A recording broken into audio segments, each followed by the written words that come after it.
Bonjour à tout le monde. Je suis William Telusmont du regroupement Éducation pour toutes et tous de Haïti REP et de la campagne latino-américaine pour le droit à l'éducation.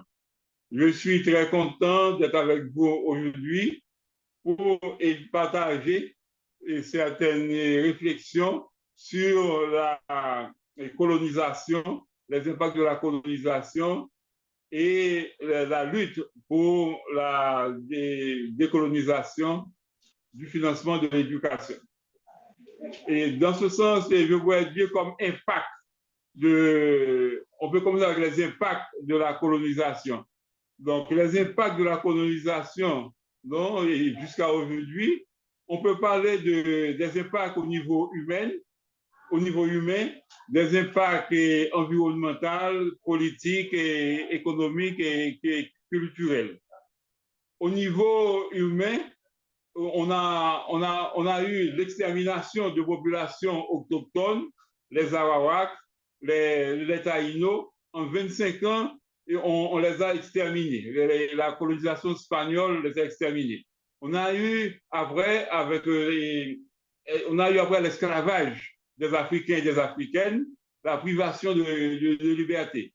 Cela impliquait la négation de la dignité humaine, et la discrimination et les préjugés. Au niveau environnemental, on a assisté à un désastre environnemental et écologique.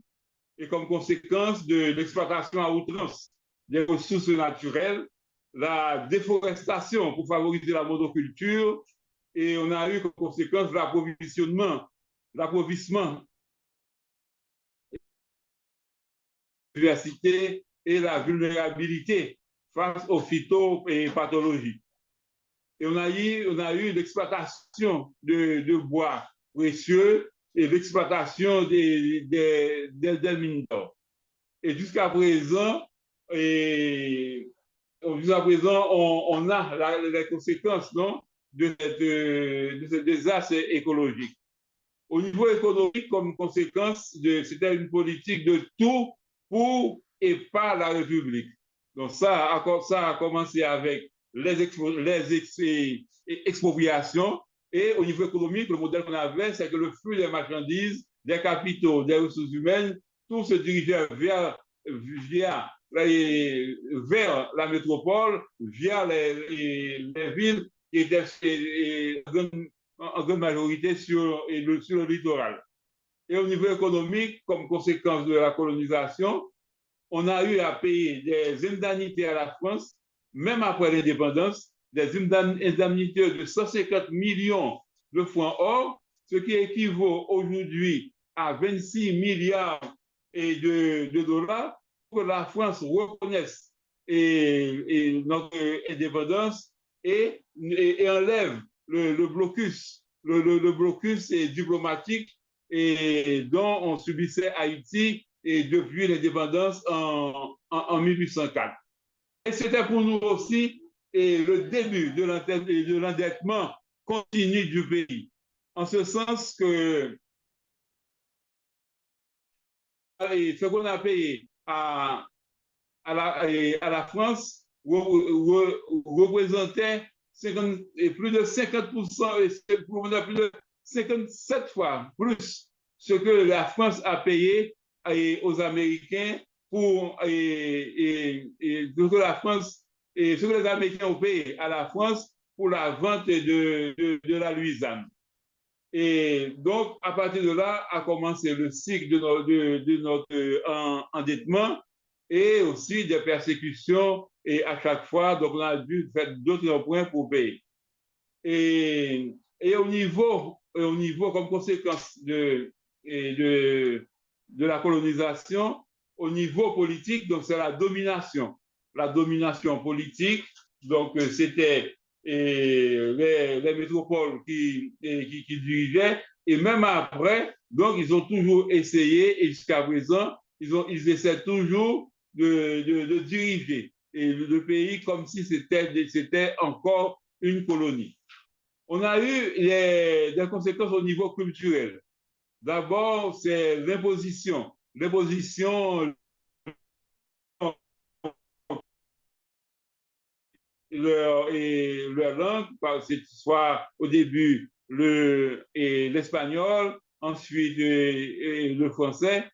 Donc, ils ont toujours essayé de mettre comme langue subalterne donc les langues autochtones et les langues indigènes. Et au niveau culturel, on a assisté aussi à l'évangélisation catholique forcée. Donc, on a obligé la population à se convertir au catholicisme, et cela a eu aussi des conséquences culturelles.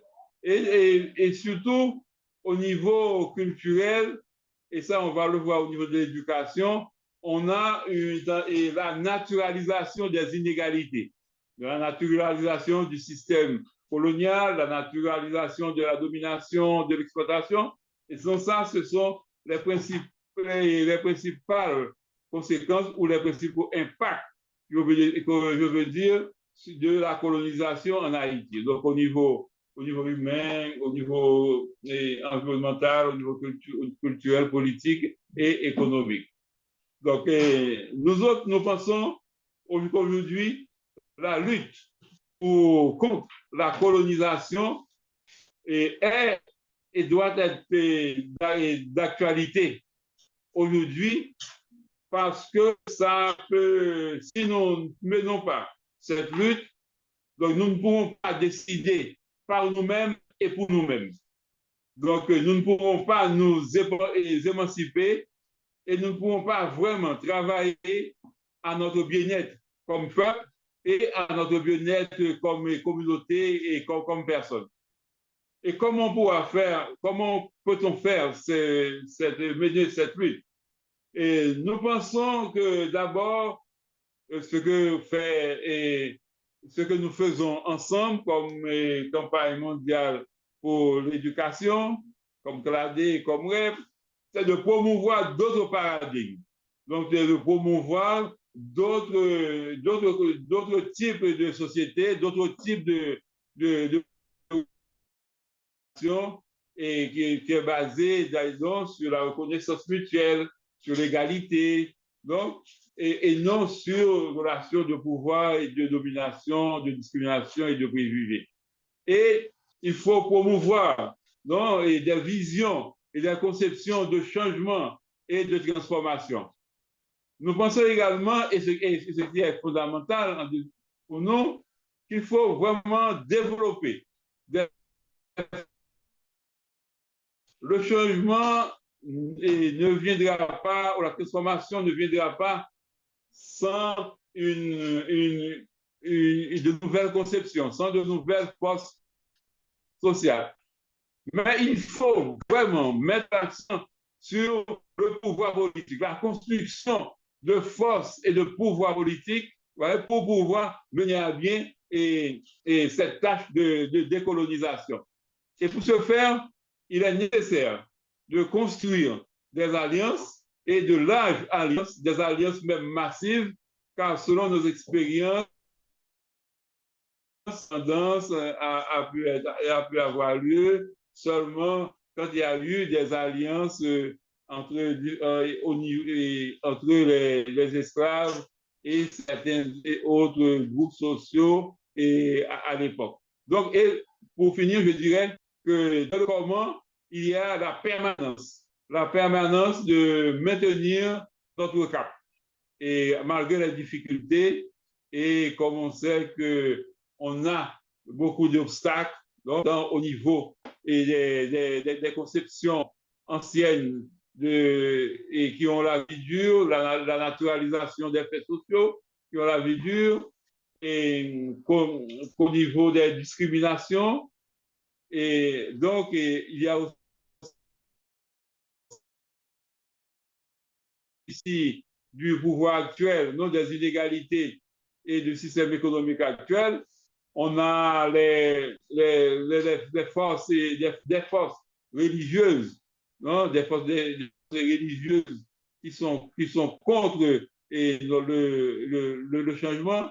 Et on a aussi des personnes qui ne sont pas contre le changement, mais qui ont besoin d'être éduquées, qui ont besoin d'être mieux informées pour pouvoir collaborer dans cette grande alliance.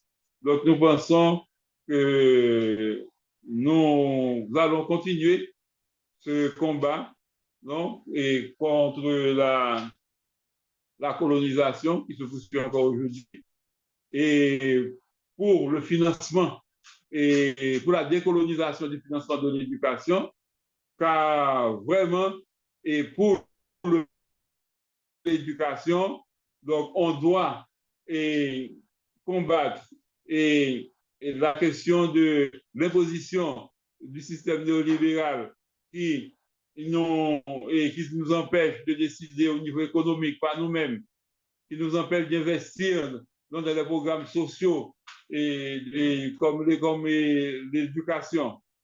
Il y a aussi les dettes. Donc, les dettes, donc actuellement, ce que nous payons comme dette en Haïti, donc pourrait augmenter, non, le financement de l'éducation en Haïti.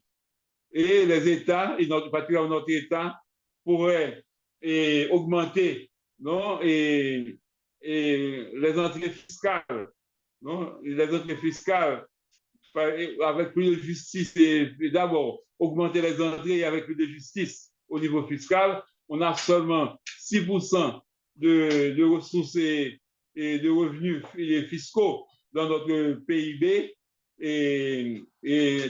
alors que la moyenne en Amérique latine est de 23%. Et aussi au niveau de l'éducation, on a seulement 11,2% du budget national pour l'éducation, donc qui ne respecte pas les engagements internationaux. Et ils ont tendance à diminuer davantage le budget national, le budget de l'éducation. Donc, pour toutes ces raisons, donc, nous pensons que la lutte pour la décolonisation du financement et de l'éducation pourra donner des résultats et aider vraiment à la réalisation du droit humain à l'éducation et au développement de l'éducation publique, gratuite, de qualité et transformatrice en Haïti. En Haïti, et je pense que ces orientations-là peuvent nous être utiles et peuvent être utiles dans d'autres pays. Merci de votre attention.